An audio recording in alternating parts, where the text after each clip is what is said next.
Well,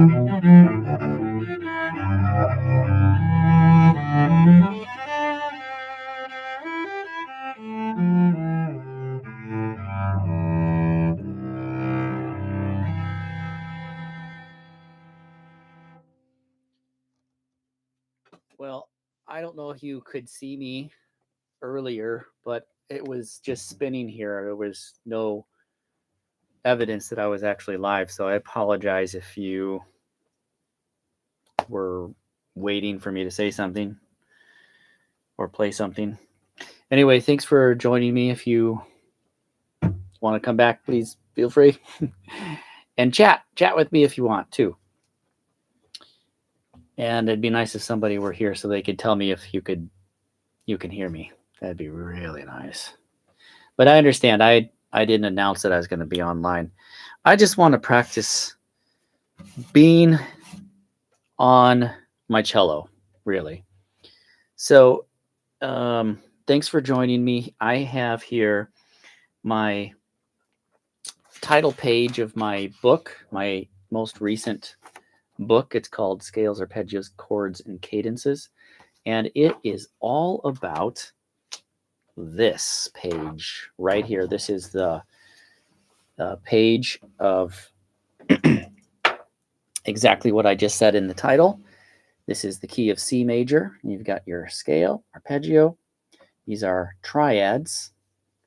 These are the chords. I know that both of these are chords.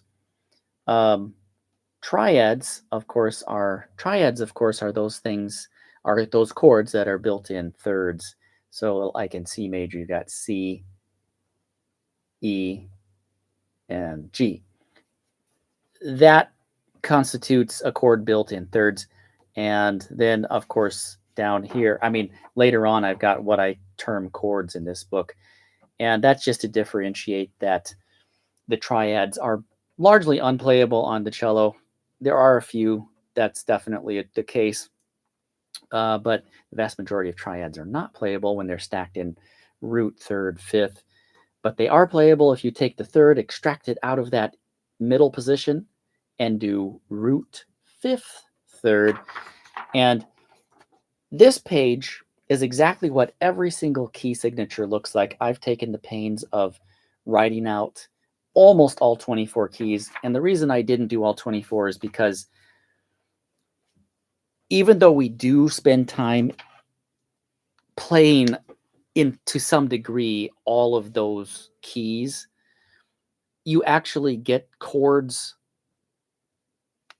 chord overlap. So you don't need to have all the keys. And besides that, even if you only did 2 or 3 keys out of this book, you would get your money's worth. Hands down.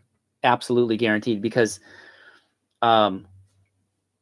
there's so much overlap. There's 12 notes, right? And then, of course, you need to learn all the octaves.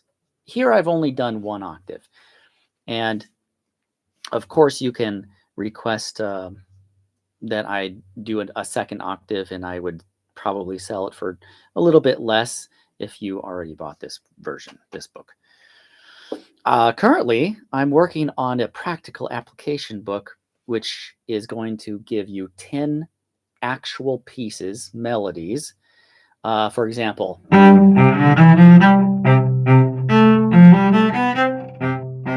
that minuet that everyone thought was Bach's because it was in the Anna Magdalena notebook, little notebook, but apparently recently people have discovered that it was by Christian Petzold, and Bach just utilized it. Anyways, what I'm doing in that book is you take this experience of practicing the chords. So you find out what the 7 notes of any scale are. These are called diatonic notes because they are within the key. For C, we've got C, D, E, F natural, G, A, B natural, and then back to C. That's our 8th note, hence the octave.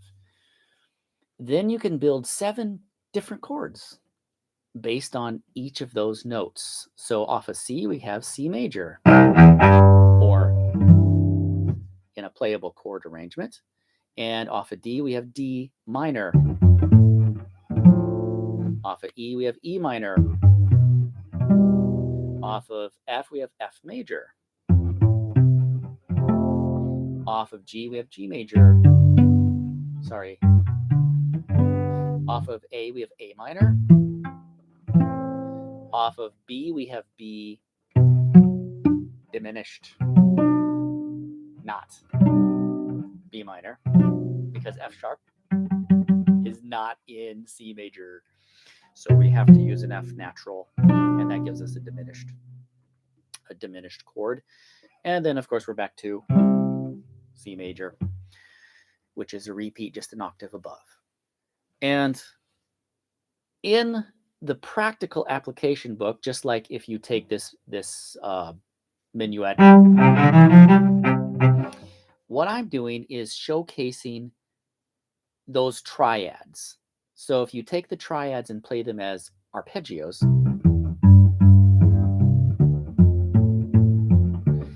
then what you get if you were to use the chord progression inherent in the piece, and I think I closed it down by accident, so I have to re-access that, reopen that. What you're going to get is a practical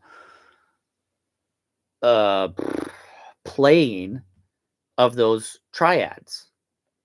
And in some cases, I do use chords where you're strumming like so, or plucking if you want to do the kind of pinch motion. But anyway, I do a very simple rendition on the first application, and that is if it's in 3/4, like this minuet. Of course, minuets are in 3/4. Then I'm just doing quarter note, quarter note, quarter note, 3 quarter notes per measure, and that gives us the full triad, but in arpeggiated fashion. I have the minuet now in front of me, so recall that it goes like this. Your practice would be the following.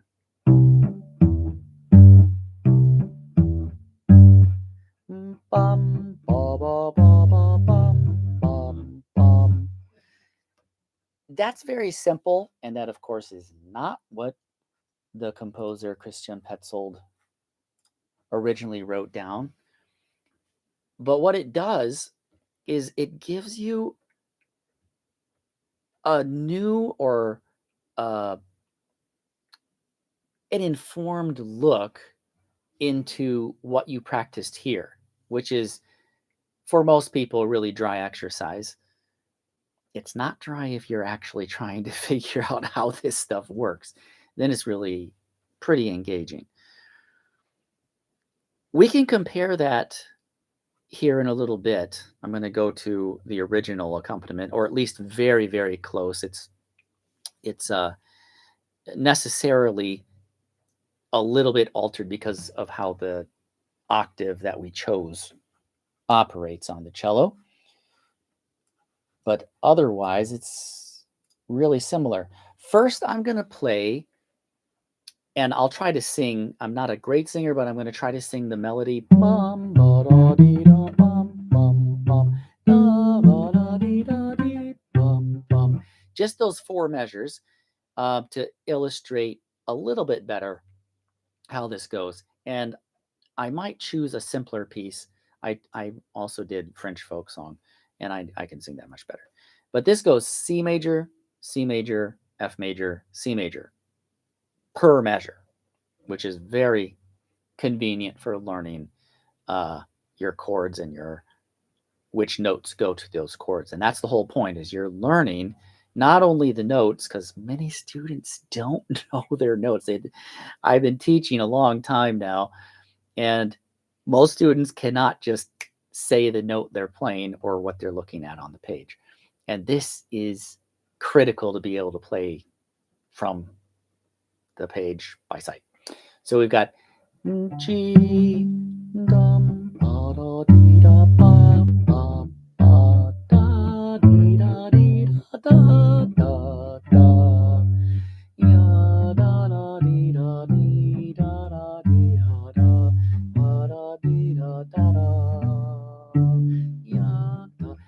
went on. I felt pretty confident there, and then I got lost. But this is actually kind of good because it showcases in a it gives a small window to the struggle that I have had my entire life, and that is being able to hear and produce with my vocal cords what I see on the page and what I know is true. I don't have that problem, which many people find with songs that I learned as a child. Then I can kind of just do it. So let's compare what that sounds like to playing just chords. So I'm going to do these triads, but I'm rearranging slightly. The root is still in the same place. The fifth is still in the same place, but I'm taking the third and placing it up an entire octave higher. So it sounds like this. Dum, dum, ba, da, dee, dum, bum, bum, bum.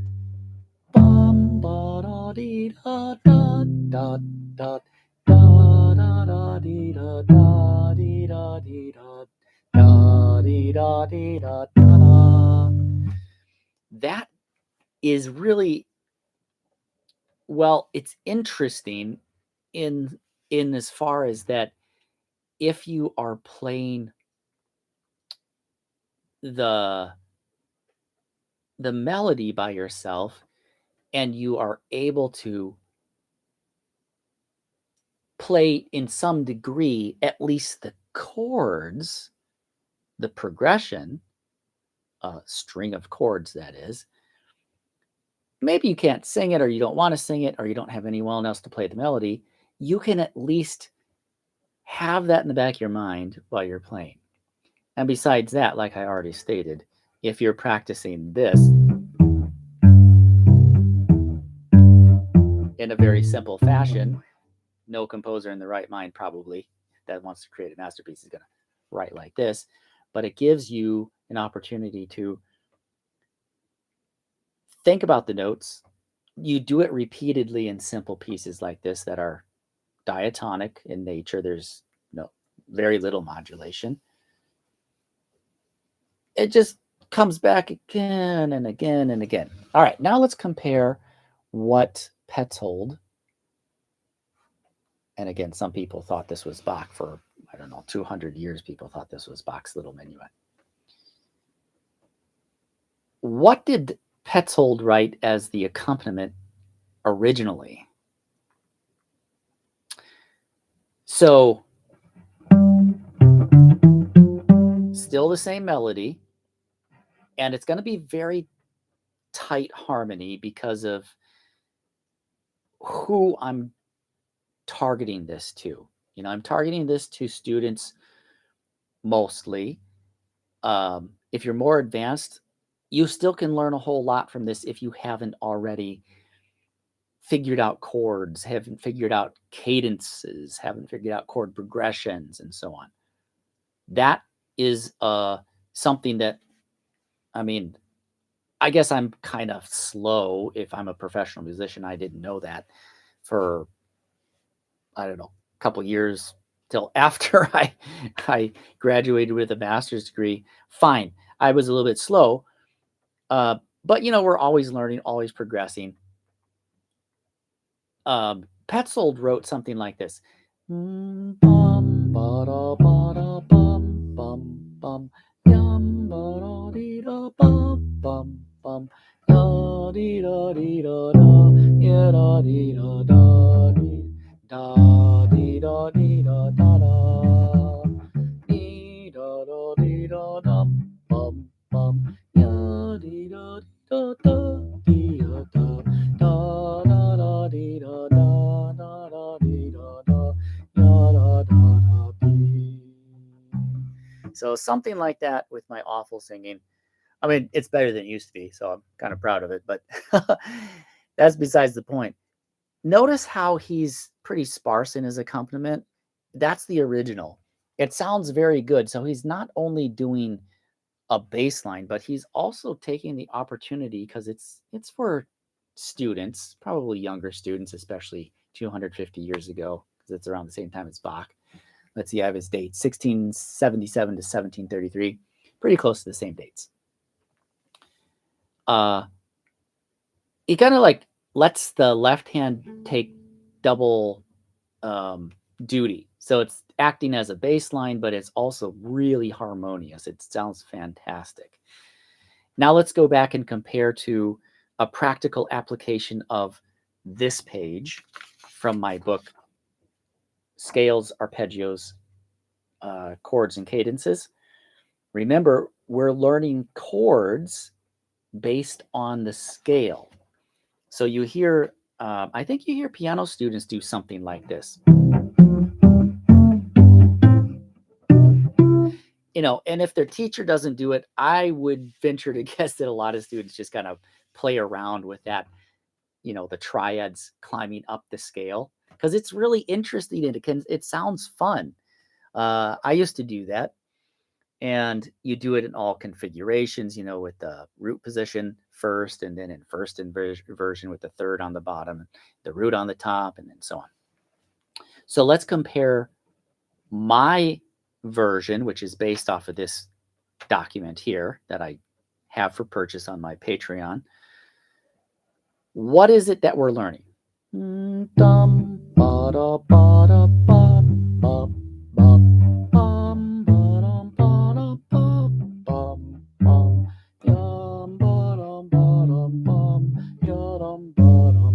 so on.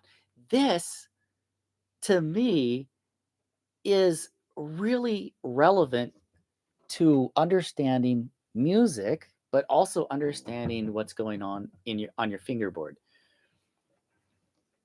I'm not the first one to say this, but I love how you can map out your fingerboard as if there were frets on it.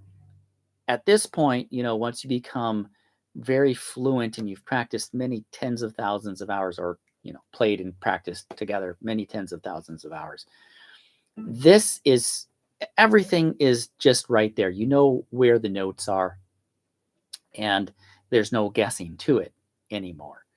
And that's what my book is aiming for. It's like, get you to think about, where are your notes? What are the note names? What chords do they belong to? That's the second level deeper, right? Or even the third level.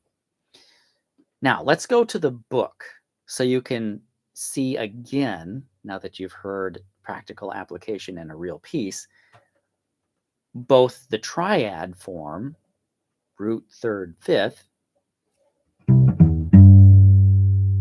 and playable chord form, root, fifth, third. And this is really important to me, because if we don't see the triad form, if we don't practice it, at least in triad arpeggio form for practical use, we don't actually see the structure of the chord.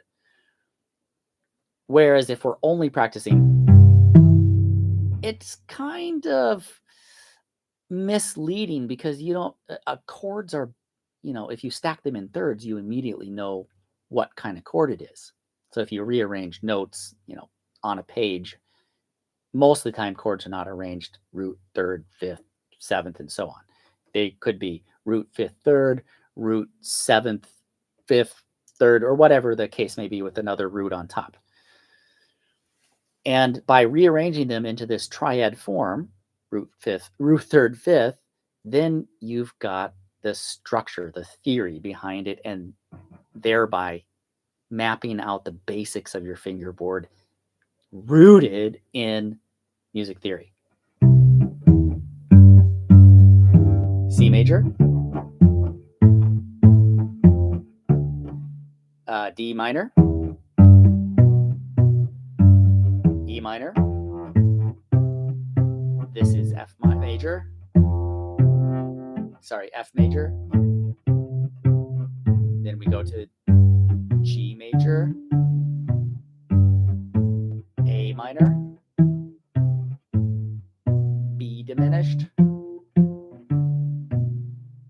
are the 7 chords of the scale. And I'm going to stop there without going all the way to C again to demonstrate a point that these are based on 7 notes. There are only 7 notes in a diatonic scale, not 8, because when you get to 8, it actually is an octave, which means you've gotten back to the original note, but in a higher spot, in a higher register. Okay, so also to demonstrate that triads, it's necessary to write the chords out in root, fifth, third orientation, is that we can't play very many chords in the triad orientation. It just isn't possible. Take C major at the very beginning of the triad practice. Notice how 2 notes are on the same string. There is no playing 2 notes simultaneously on the same string. It just is not possible. So we have to extract this lower third and place it up higher. That's what we call changing the sonority of the chord. But fortunately, it still sounds really good, and it's really pleasing in this register because it's so low. If I had a piano right next to me, you could hear how muddy it sounds if we played root, third, fifth versus root, fifth, third.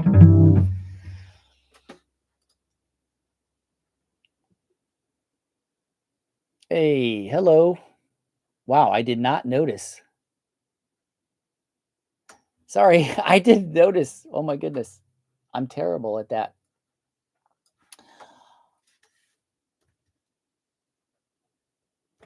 I'll write a note. Maybe you'll see it here.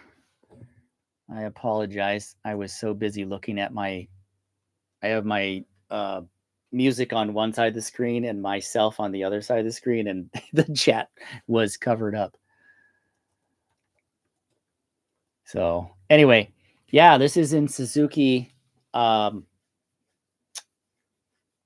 I think in book 2 and book 3. Maybe it's just in book 3. No, it's in both books, because in the first one, the first time it appears, it's only this minuet, but in book 3, it's paired with like the second minuet that's in C minor. So it goes, and then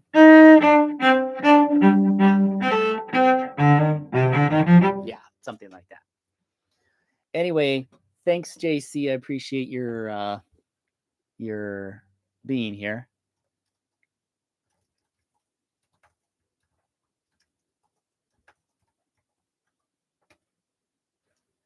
All right. And in case anybody wants to, you can come to my Patreon shop and look at this. This is currently in a post. I need to redo it to put it in my shop. It was in my shop, but for some reason, don't know why, I tried to edit something and then it just wouldn't let me redo it somehow. I don't know what the deal is. Okay, now I'm going to go to another practical application. I have nearly finished my book, my supplementary book to this one, where you learn all of the basics, all of the scale type stuff with the chords and arpeggios, where you do all of the grunt work. You want to know what notes you're playing. You want to know which chords any given note belongs to. And this does a really good job of making you aware of that. And I might add, this concept is nothing new, but it does, what I think is new is that it's not been done this way for cello before. There are chords and cadence books and really good ones at that I would highly recommend, and that's where I started my journey on. Okay, so I'm going to get out something very simple. This is called French folk song. And I'm doing something simple so that, one, you can see and hear very clearly the point of learning chords. I mean, if you have any questions, oftentimes I don't do a really great job of explaining myself. I'm kind of unclear. I think most people find me to be a very unclear speaker. Don't have my thoughts well organized. So if you have any questions, please ask questions. And I hope you will give it a try at least. Even if my demonstration is not really clear and you're like, I don't get it. I don't understand the point of this. Like, why can't we just practice scales? Or for that matter, why can't we just practice pieces and practice saying the names of the notes? Yeah, definitely you can do that. And I encourage that. There's no doubt that you should be practicing your pieces and saying the names of the notes, like this French folk song, for example. There's C, C, C, C, B, B, B, A, B, C, G, F, F, F, E, E, E, D, D, C. I mean, if you can do it that fast, you're definitely onto something. Now, if you can do it that fast, play and say the names of the notes that quickly, then I would say you're probably ready and you should go on to something else, like this book that I've written about learning your chords and learning which notes of a scale go to what chord. To review, in C major, we've got in scalar fashion. So I'm building a chord off of each respective note of the scale: C major, D minor, E minor, F major, G major, A minor, B diminished, and then back to C major. Now here comes French folk song. I'm going to attempt to sing it while I play a very basic arpeggiated accompaniment. And I'm only using the 3 notes of the triad for whatever chord it is in the progression of the piece. And in this case, it's 1 chord for every measure, which means 3 notes. I get to use all 3 notes of the C major arpeggio, the F major arpeggio, and so on. Okay, so here it's pretty high for me. C. C. Maybe I'll sing it down here. I'll try it because high. C. I'll do it up high. I'll try it up high. C, C, C, B, B, B, da, da, da, da, da, da, da, da, da, da, da, dee, da, C, D, E, da, dee, da, da, dee, da, da, D, E, F, natural G, C, B, E, G, F, E, D, C, B, C.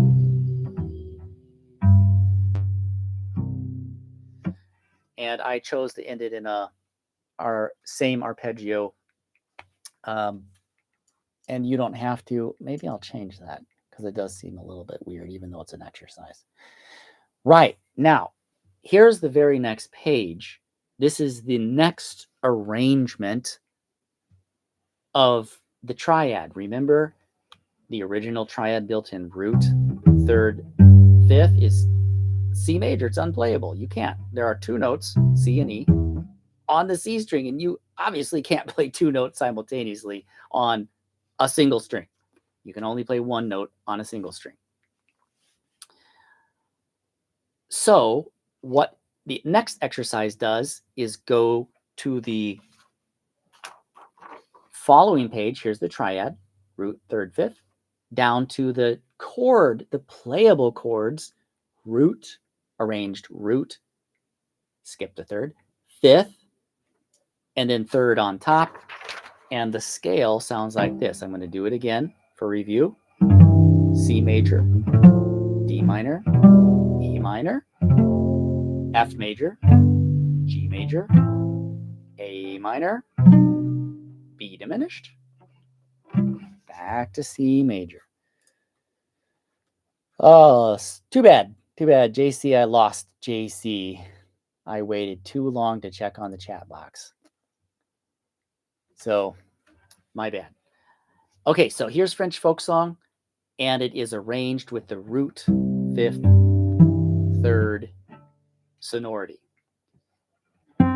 C, C, da, da, da, da, da, dee, da, da, da, da, da, da, dee, da, da, da, da, dee, da, da, dee, da, da, dee, da, dee, da, da, da, dee, da, da, dee, da, da,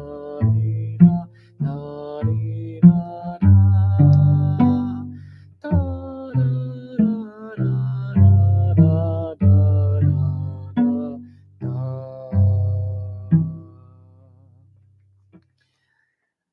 Now, to me, that already sounds a bit more natural sounding than the triad version. It sounds okay. Da, da, da, da, da, da, da, da, da, da. Whereas the second version, where I'm rearranging the third, putting it up an octave,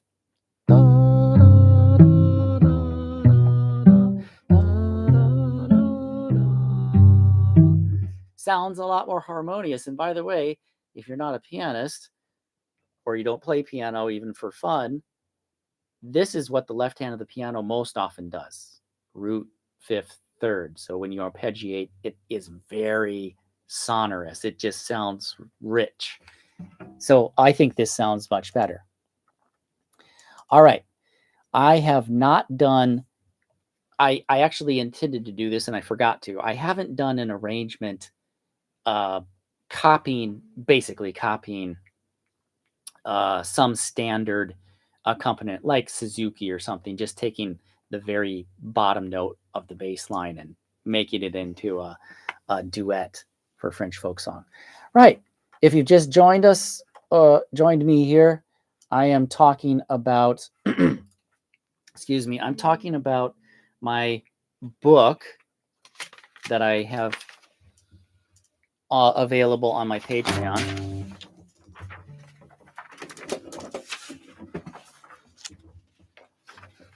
Yes, in this digital age, I have printed out things,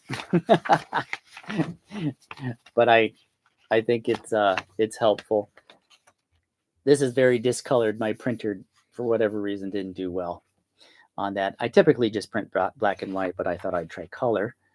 This is my new book, Scales, Arpeggios, Chords, and Cadences, and it is all about this right here, where you see, and I've only done one octave, where you see a scale, an arpeggio, triads, that is chords built in thirds, root, third, fifth, which are not playable for the most part on the cello, so you can arpeggiate them, which is very common.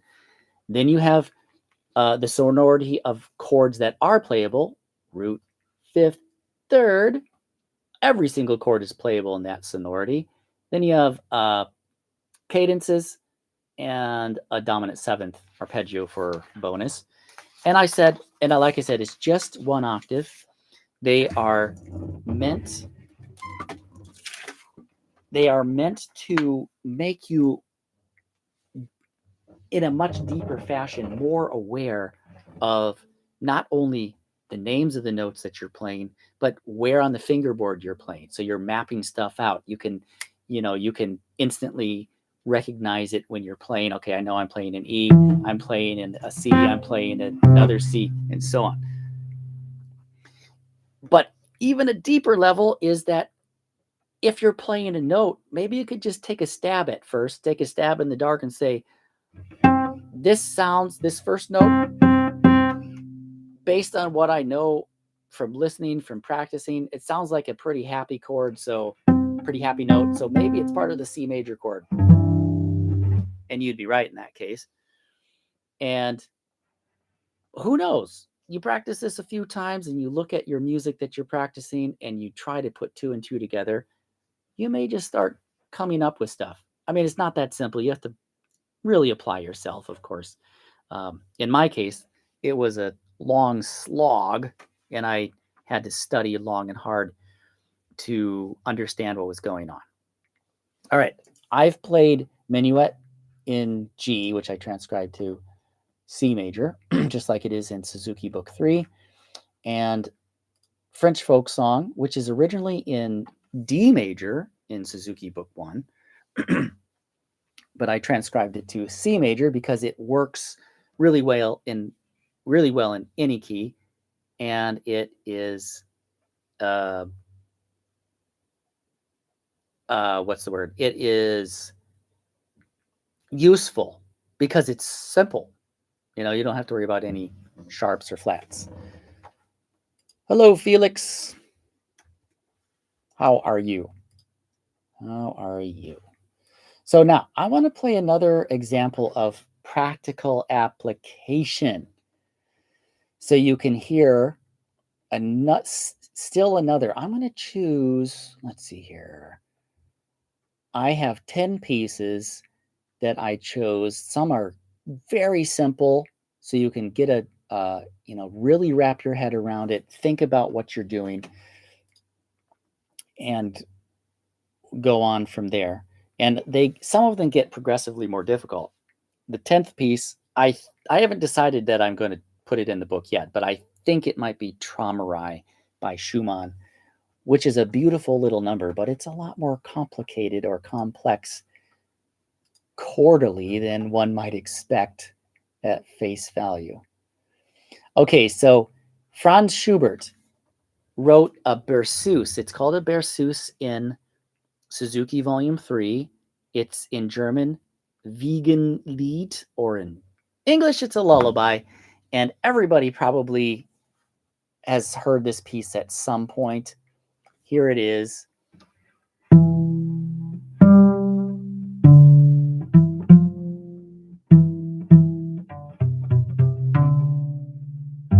Right?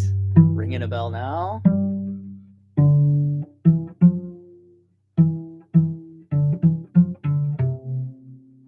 going to play the whole thing because it's short.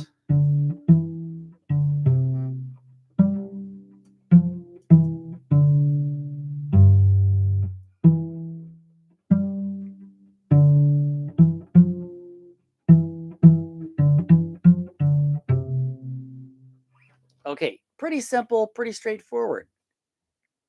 It's in common time, which means we've got 4 quarter notes per measure. So maybe it's a little bit less straightforward in some cases because, well, I shouldn't say it's less straightforward. It's more than just 3 notes of the triad. Tri, of course, means 3. We play or add the higher octave of the root. So the first variation or accompaniment that I provide, which of course is for learning purposes, we're applying what we've learned here and doing just like almost cookie cutter stuff so that what you learn here, you apply it to actual music. It doesn't sound the best, but it gives you insights that you don't get otherwise by just playing what the composer wrote. Here you're learning core elements of music. That is the chords that are being used. So we've got C major, G major, C major, G major. That's 2 measures, 8 beats. And this is what it sounds like. We're going to have 16 notes total because I've written the 8th notes out. And That actually makes me think I might explore writing another version with just quarter notes to make it simple. But let me do it this way first.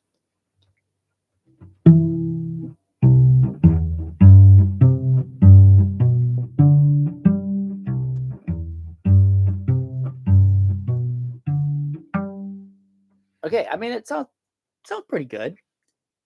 Let's put it against the melody. I'm going to attempt to sing again. E, that's the beginning note. E, G, D, D, E, F, E, E, E, D, da, ba, da, D, da. Okay, trying to split my brain. I still have to practice these things. Not too bad, right? Honestly, it's actually pretty decent. And that's remarkable because oftentimes when you do something that is exercise related and then just cookie cutter it out of the exercise, slap it into a real piece of music, you're like, whoa, that's horrible. Simple pieces of music oftentimes do that, where you're like, oh, well, yeah, I definitely could make that work. Now let's compare those two measures to what essentially is the left hand of Schubert's original accompaniment without any extra chords. It's just single notes, but utilizing the notes from your C major, those three notes, C, E, G. So we've got da, da, da, da, da, da, da, dee, da, da, da, dee, da. Also not pretty, not bad at all, I have to say. I think it works for the most part really, really well to play it. And what I mean by really, really well is that obviously Schubert wrote phenomenal music. So he hit whatever he wrote works, of course.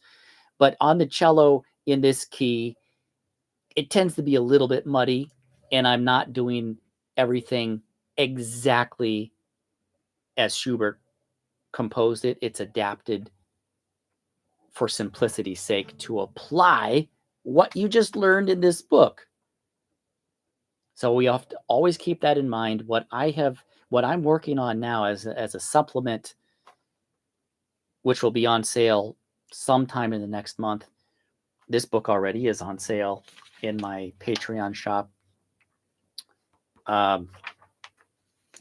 Wow, I think to me, this is just almost priceless kind of practice, because it took me,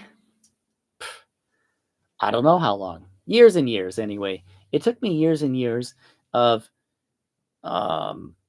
going to music theory classes, going to cello lessons, and just kind of piecemealing everything together. Yes, teachers and professors would say you need to go back and study the score, sit down at the piano, even if you don't play piano very well. Play all the notes, play your cello part on the piano, put the chords together and listen to it. What I kind of missed is this very simplistic stacking up the chords. And of course, we had to do this in music theory class, of course, taking the chords and reducing them to, what's the word?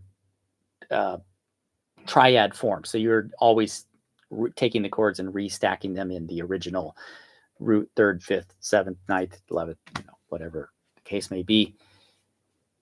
And so I had that practice, but it never at that point occurred to me that you could do something like that to a real piece of music on the cello. And I think it never occurred to me. Oh, by the way, I wanted to show you. You get the chord symbols, so you clearly know what you're playing. If it's a major chord, you just get the letter, capital letter. So C equals C major. D plus a lowercase m equals a D minor chord. and so on, until you get to a diminished chord, B, D-I-M, B, diminished. So in classical music, apparently putting chord symbols on your actual music that you're learning from is an egregious sin that's unpardonable. And I could never understand, like, why? I mean, yes, you do need to know your score, but we put fingerings, fingering numbers. Professors all the way through master's degree put fingerings and bowings and make notes and so on. There are some professors that write all over their music, and some professors, of course, don't write very much at all.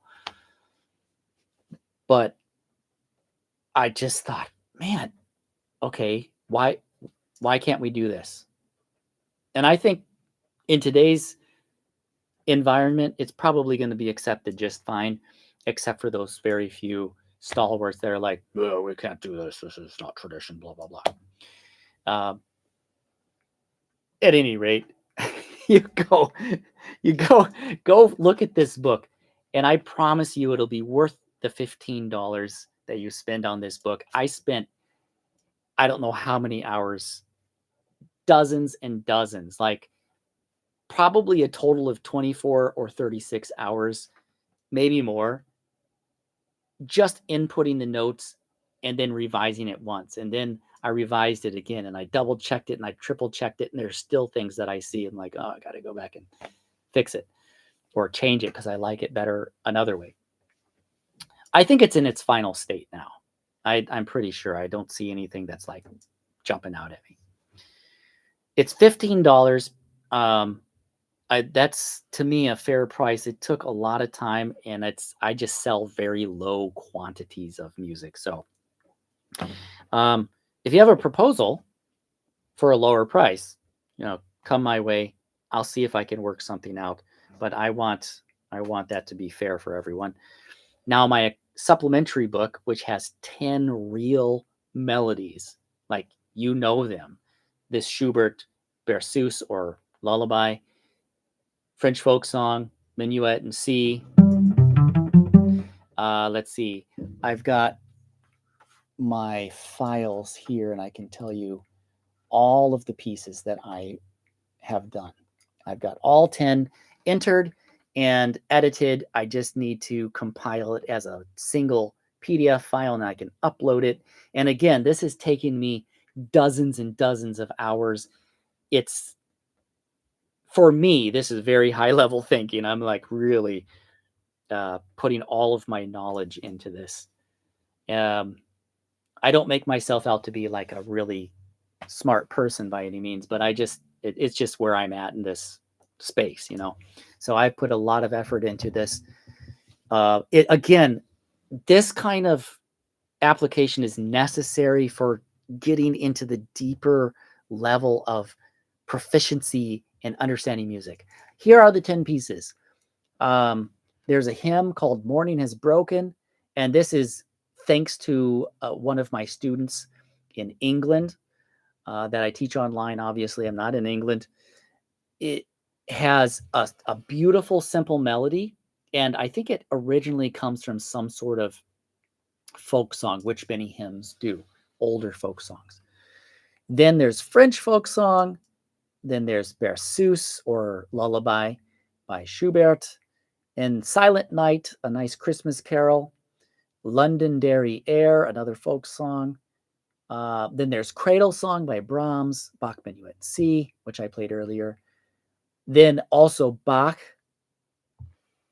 but Gounod's Ave Maria melody on top of that. That's a really famous one. Bach's Prelude in C major from his Well-Tempered Clavier, very famous, but Gounod adding the melody for Ave Maria, just as famous. Boccherini Minuet, but in C major, so it would be down a fifth, and so on. And for the final one, I have still not decided, but I think it is going to be Traumerei, or in German, Träumerei, by Schumann from his scenes of childhood, or Kinderzenen, Opus 15. So dreams, this is like the dream state. It goes like...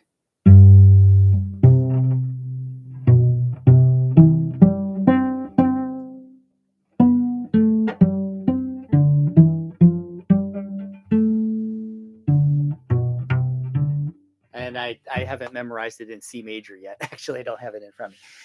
You'll know it. You'll definitely know it. And the reason I haven't really decided is because after I started working on the chords, I realized this is actually a lot more involved and interesting than first meets the eye. When you hear it, you're like, wow, everything is just beautiful and it works. But in the piano part, there's this chord that goes something like this. Let's see if I can play it.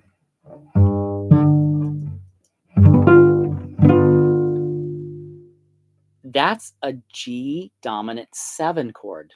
The original triad is G, D, B. The triad form, G, B, D in thirds. This is 5th and a 6th. Then he adds the 7th. But the melody plays this. That is a 9th, because that's an A. G, B, that's a 3rd. D, that's a 5th. F, that's a 7th. A, that's a 9th. So he does some very interesting things. Anyway, I'm still deciding. And I just realized I didn't check. Oh, yeah. Nobody else has written. Well, there you go. I guess that's what you get for not being very regular. I hope that somebody will go check this out. I promise you this is worth it if you do the appropriate practice. That is, you say the note names, you learn the chords as I've written out here, do the arpeggios. You will gain much. If all you do is play through it, you will also learn some things, just not at the real deep level that you could to achieve optimal proficiency, I guess you could say. Anyway, I think I better get going. I'm going to play, where is it? I am going to play Schumann to close the live stream. I'm waiting for my external hard drive to fire up. I don't know what is wrong with it, but it is going really slow. Very, very slowly. Okay, where am I?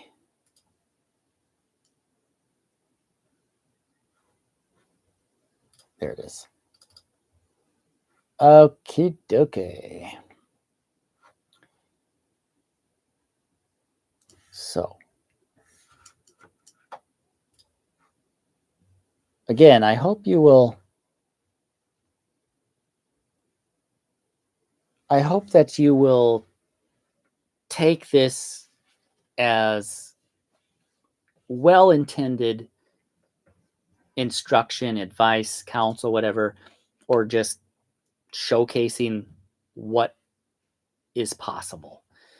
Here is Traumerei, good American pronunciation, English American pronunciation, by Schumann, Träumerei, on the cello, but it's in G major, not in C major like I've been doing. Here it is in G.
Oh, thank you.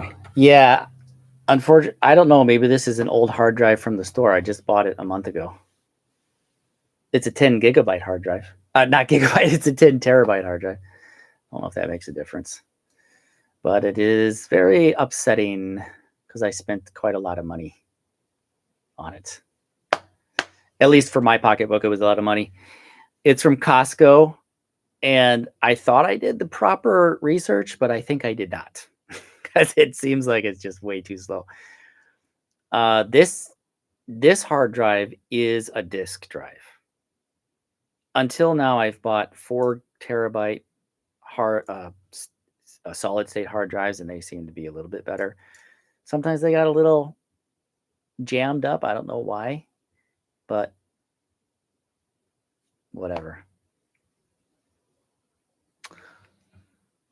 This is new. I don't know what the crown and the number 1 and crown and number 2 mean. Is that like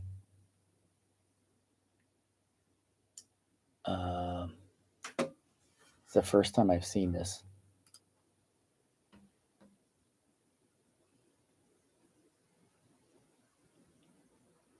Huh. Channel activity. Go to channel. Oh, that's just for the user that's commented. All right. Well, anyway, I actually do need to get going now. So I appreciate your comments, and I hope to see you again sometime. This was an impromptu. I just really wanted to get on here and share some of my recent projects and just play a little bit and connect with people. So I hope everybody is doing well, and I hope I get to see you on here again sometime. And look for an announcement when I do get online. I'll try to next time I'll make a point to make some announcement, like on my, what do they call that now? Is it community post? Can't remember. Anyway, thanks a lot. If you haven't already gone to my Patreon channel, go check out and search for this. I put a link in the description and here in the chat. And there are almost all the keys, major and minor. I didn't do them all. And that is for the reason for that is that really you get overlap in chords. As soon as you get up into the 4 flats, 4 sharps key signatures, you already have so much overlap that it's only necessary to do all the keys if you know for sure you're going to be playing in those keys with 5 sharps, 5 flats, 6 flats, 6 sharps, and so on. But for the vast majority of us, you're not going to be playing in those. I know that for a fact. I've been teaching a long time, and that I've found out that basically you play in 3 flats, 3 sharps, and less, sometimes into 4, and rarely into 5 flats and 5 sharps unless you're playing in orchestra. So with that, thanks a lot. I am sad to depart from all of you people that are here with me, but I really must go. Thanks a lot for joining me. I'll see you again soon.